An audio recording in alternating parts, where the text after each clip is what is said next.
Hello and welcome to the bittersweet final video of KJ's Crash Course. I am KJ, and I'm not bummed, but I don't know. I just really enjoyed putting together this series. As you can tell, it was raw, heavily unedited, and it was really cool to just kind of get my thoughts out there. I think if you've made it this far, you really do care about either upskilling yourself, you care about doing better work. You just, I don't know, for lack of a better, you give a shit, which is great. And I'm super happy for you to be here. So what you're looking at is where I think what's next, right? Like, you've learned how to develop an automation. That's great. Well, KJ, I don't know if any of my work can be automated. Okay, cool. Yeah, KJ, I don't know if I want to be developing automations. Okay, cool. None of that matters. Here's what I'm noticing in my line of work, and really just kind of within the working world, so to speak. Anything that would be, I would consider it white collar. Blue collar, there's obviously always going to be some sort of physical labor. We are software robots that we're talking about here, and automation is more software and technology based. Now, yes, I do understand technology is the advancement of human processes, but to that point, um, you know, uh, we can't replace hard labor. So props to everyone who is working those jobs.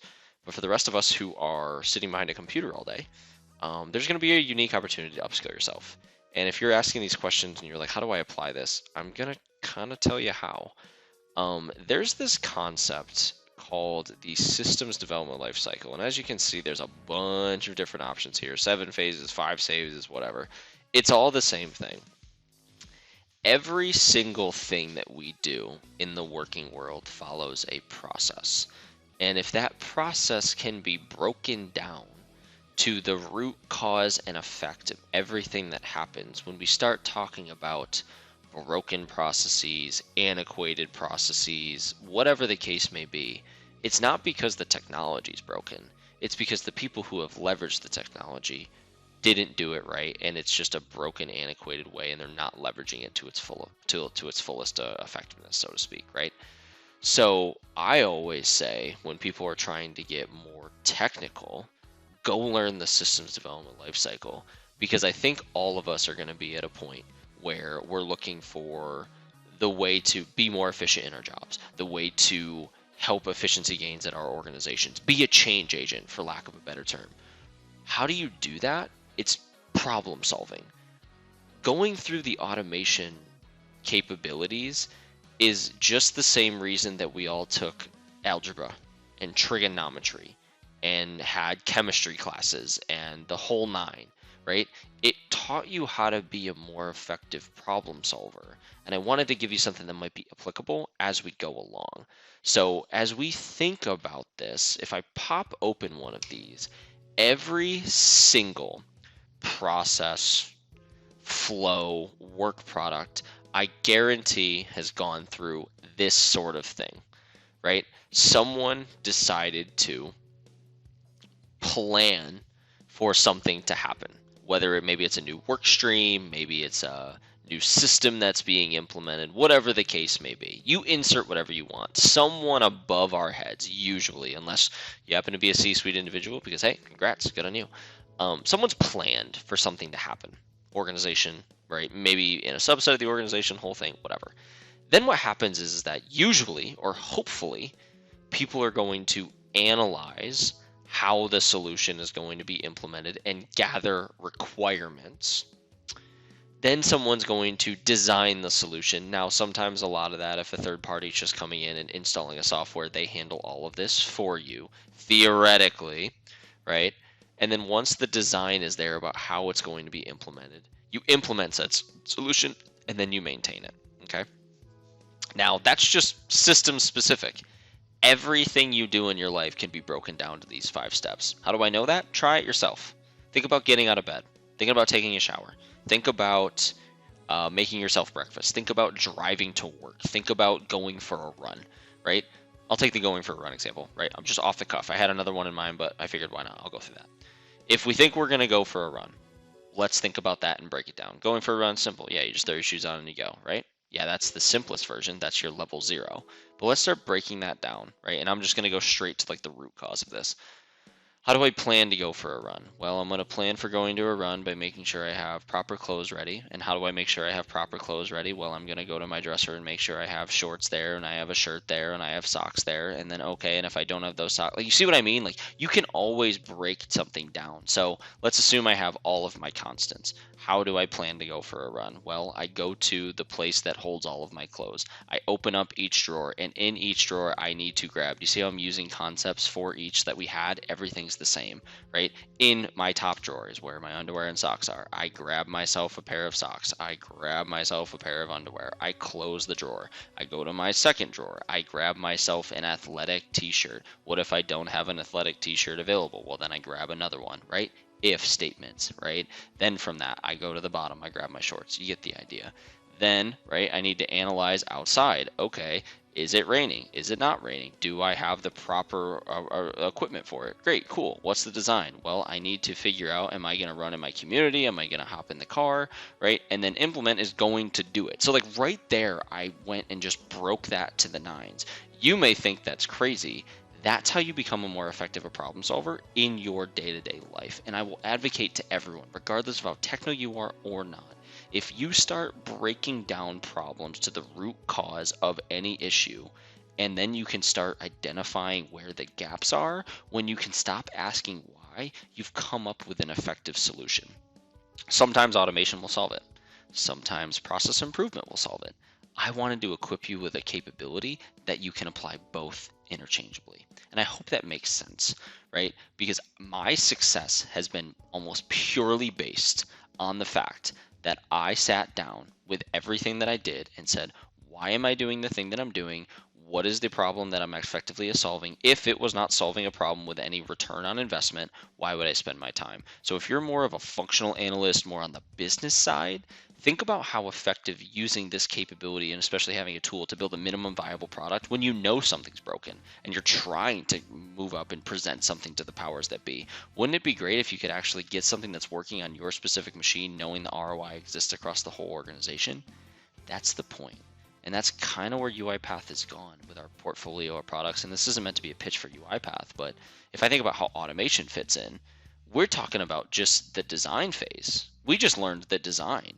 So you said, and I was even talking about the example before, oh, like KJ, I don't know if I have anything that can be automated. Great. Are you the only person that works at your company? No.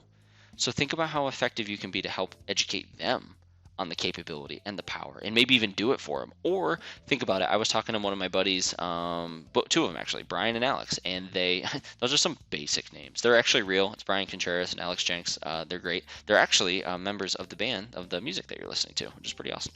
But they're both insurance agents. They do commercial, and we were talking about they wanted to go through this when it's done, and they're like, I don't know if there's anything that I can do. I'm like, yeah, that's fine, but go learn it so you can think about other processes. And they talk about claims that come in all the time, and they're like, well, extracting the data from the claims is really tough because the formats that they come in are all different.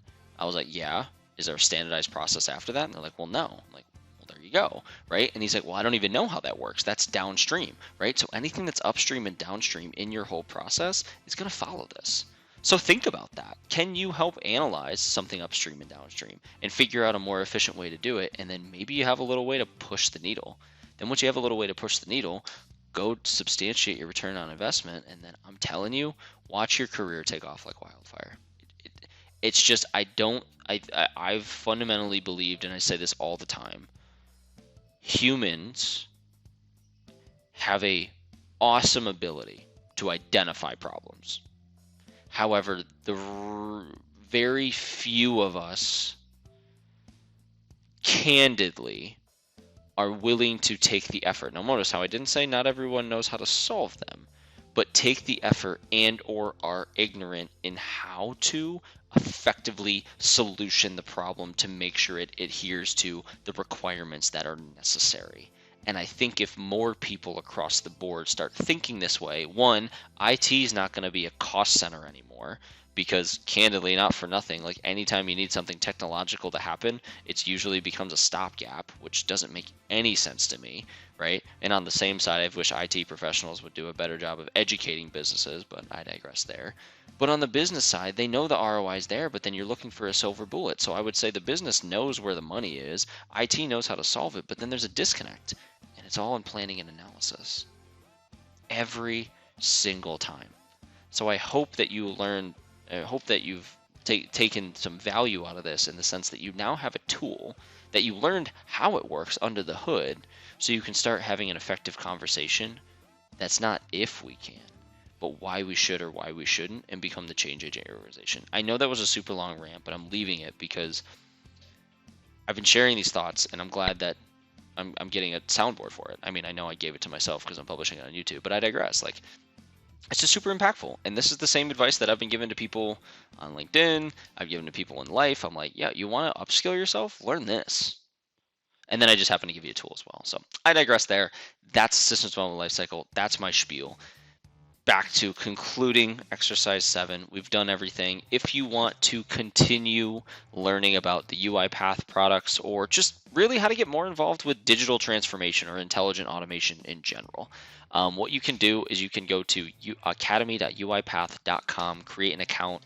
I believe you can use the same login as you had from your cloud.uipath.com. It might actually authenticate now. I think we fixed that a long time ago. If not, just create an account. And then if you are more of a functional analyst, so to speak, you can go to your learning plans and then just search for business analyst, and you should get a result, the RPA Business Analyst Foundation. There's a pre-training survey. It introduces you a little bit more to RPA and automation, and it does dig deeper into the product, so to speak. I don't think you need to take this to be like an expert, but what I think is super, super important is this one right here at the bare minimum, is the RPA Business Analysis Fundamentals. Because what this does is this teaches you, like, oh, want to work RPA but not as a developer, learn the non-technical RPA skills. And I would hope that you would get out of that by learning what's a process. We covered that. It's a sequence of steps, right? What is preparing it? What's solution design? How do we build something? How do we test? How do we stabilize? Remove RPA from it. Everything that you do from here on out from a project perspective is going to follow this. Learn how to apply it, rise above it, and get there, which is why I said SDLC is super, super important, right? I actually think you taking this is going to put you way above anyone in your functional analyst roles. I do fundamentally believe in the next 5 to 10 years that something like UiPath is going to be installed by default on people's machines, but only time will tell there. Otherwise, if you've taken this and you're like, you know what, KJ, I think I want to learn a little bit more. I want to get more involved in coding. There is a actual certification that comes with UiPath if you actually wanted to, and I'll just do this in real time. If you search RPA roles, I'll just search UiPath RPA jobs, just UiPath alone. If I search, let's see all job results in the United States. I'm looking at 362 results right now, looking for developer gigs just from one search.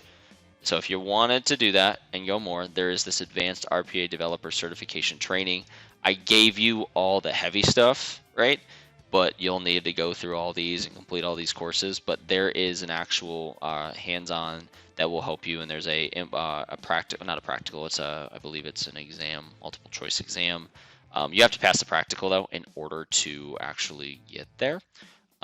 So once you do that, this will give you everything you need to know about being an RPA developer, like all of the other activities we didn't touch, the whole 9. Highly recommend it. Actually, in the field, when we are actively in our selling motions, we do recommend that if you are going to work with a third party, that every developer that comes on site or remote or whatever that's going to be working on your project is actually certified. Usually though, that's because they're looking at higher dollar type things. Personal stuff, we're not necessarily looking as much, but if you want to go get certified, add another cert. I don't think the cert's actually that expensive. I forget what it is offhand. Don't quote me on it. I forget because we get it for free. But it does come with a full-blown certification. And newsflash, this is just UiPath stuff. Automation Anywhere has this. Blue Prism has this. I think Power Automate's probably going to come up with one. I would envision Pega's probably got one, the whole 9. If you've learned one, you've learned them all.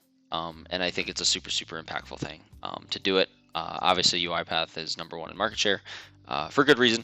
but I'm not going to limit you to that because not every company on the planet is going to be leveraging UiPath. So I just wanted to give you some skills to be able to transfer to other things. So that is that. If you are going to continue down this path, we do have a forum. If you go to forum.uipath.com, we do have something that you can search for anything. So let's say I just want to search through for each row, right? And I pull that and I'm looking for, so like right here, here's one. I need to read Excel from second row, which contain headers, and data's in the third row.